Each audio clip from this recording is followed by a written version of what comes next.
Look at her. Alexis Davenport. That's my mom. It's her birthday today. Happy birthday, Miss Alexis. How did Alexis help you become the performer you are today? Oh, my mama was hard on me. Yeah. It goes beyond drag. Mm-hmm. You know, it's everyday life. It's everything. She stayed on me about everything about school because I was still in high school. Wow. When she became my drag mother, and the importance of a drag family and having drag parents and stuff is them to know every aspect of you, including and be included in your real family. And she's included in my real family. Everybody knows her, and it was really hard for a while. My mother purposely stayed was really strict with me, and I didn't understand why. You know, I would ask about this and ask about that, and she just would never be available for me and stuff. But it just taught me to do things on my own and to be independent and to be strong no matter what the situation is, to push through and to be self-sufficient. Yeah. So now we have the most perfect relationship, and I was like, babe, I worked hard for this. We have our titty time, I call it. Your titty time? Yeah, our breasts sit out right here, you know. And so that's my titty time when I want to go and just talk and girlfriend, and I just go and lay on her. And we talk and stuff. Oh, that's sweet. I'm 37 now. She's been my mother since I was like 16, 17. Wow. Yeah, and she's been in my life strong. That's an incredible long-term relationship. That really is your family. Yeah, she's like my mother, and everybody respects her, and my real family respects her as my mother. Beautiful. Including my real mother. Including your mother. Well, shout out Alexis. Happy birthday, darling. Good work at being a mother. Yeah. Look at Milk. I love milk. I love milk, and nothing would change that. I Good. do. I want him to teabag me, and I keep telling him that.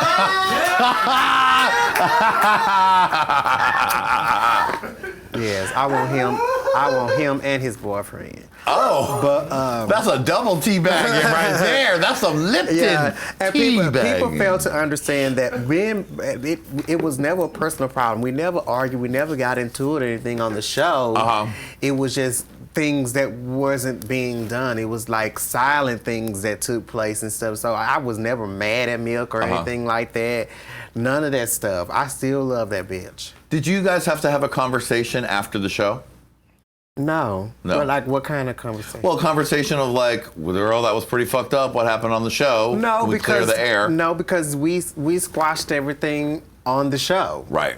Like after we talked, and that was a real makeup. That was a real getting an understanding of where you came from, where I came from, and understanding each other. And that's how we were able to squash everything right then, and we just moved forward.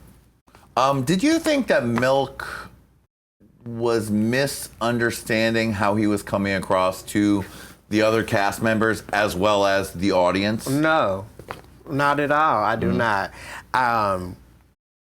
When people show you who they are, believe them. I mean, yes, Maya Angelou was right about that. hey, I mean, that's no read and that's no shade. I just feel like I was shocked myself, at the things that he was saying and doing and stuff. But like I said in the beginning, some people just don't know how. Some people just don't know what they're doing. Yeah. Because they used to live in this another type of life and maybe don't come across as well.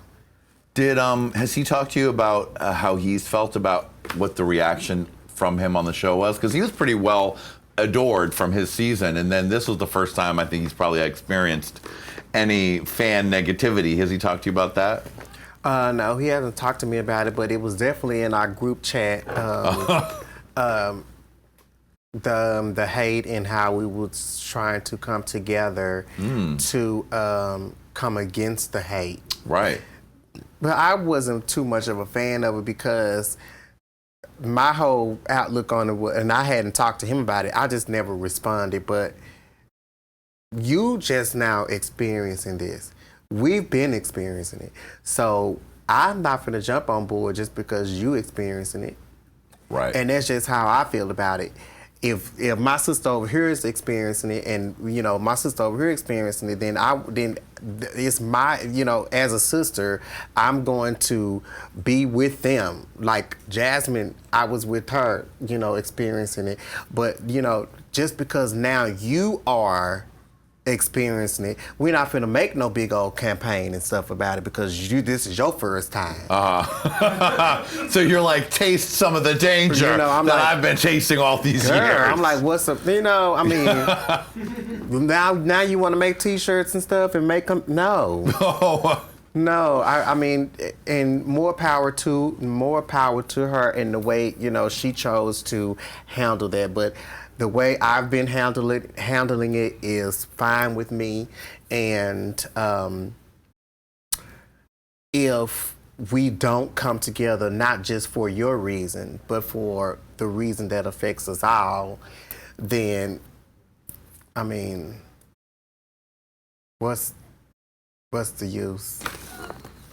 We all, we have to come together because everybody is affected, not because of you. Right, exactly. Not just you.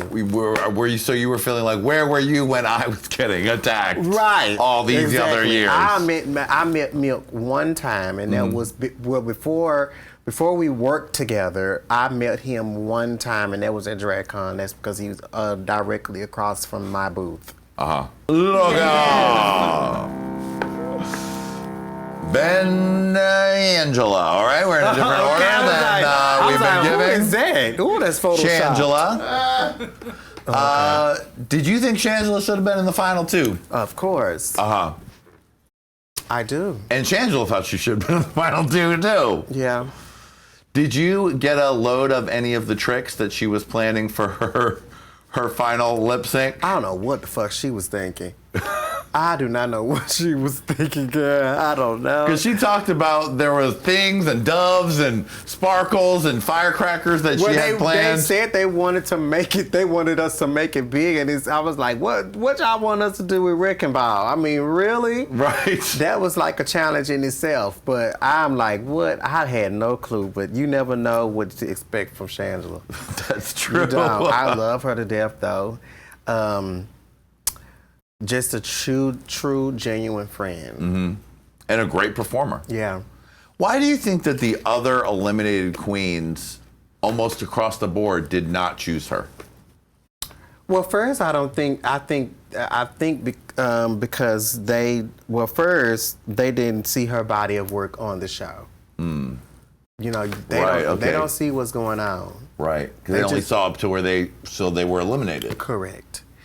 And what they didn't show, from my understanding, that the conversation that they had to narrow down who would be in the top two was for the people who really needed the opportunity. So I felt like they felt like Shangela was already made. Yeah. Shangela made herself. Right. Really? She did make herself. I mean, a professional bitch. Yeah. But I honestly don't know. Jealousy? No. No? Shade? Double jealousy shade? I don't think so. But if anybody, I feel like it probably should have been me and Shangela. That would have been quite a battle royale.